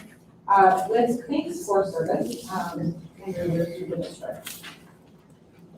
Second. Motion by Val, second by Mark. Any discussion? Jody, please call the roll. Allison? Yes. Tim? Yes. Mark? Yes. Kara? Yes. Valerie? Yes. And the motion passes to accept the resignations of these 3. We do have a potential motion before the board and the hiring of 1, 2, 3, 4, 5, 6, 7, 8, 9 new potential employees. I move to approve the recommendation of the administration and approve the hiring of support staff personnel for the 2021-22 school year, pending background checks as presented and with clemency for pronunciation. Cynthia Berry, Ashley Bush, Aaron Fritzmeyer, Zoe Hart, Laura Colombo, Millie Mitchell, Ashley Phillips, John Schulter, and Rachel Thomas. And I'll second. A motion by Mark, a second by Val, to accept the recommendation of the administration for the hiring of the 9 listed support staff. Any questions or comments from the board? Hearing none, Jody, please call the roll. Kara? Yes. Valerie? Yes. Allison? Yes. Tim? Yes. Mark? Yes. Welcome to these 9 new Badgerland employees. We welcome you. With that, we've come to the end of our approved agenda. Do we have any other items, Dr. Hawk or board members, that I neglected to mention? So our next regular board meeting will be hosted here at 6 p.m. on October 11th. Here at the board. How many times is this back?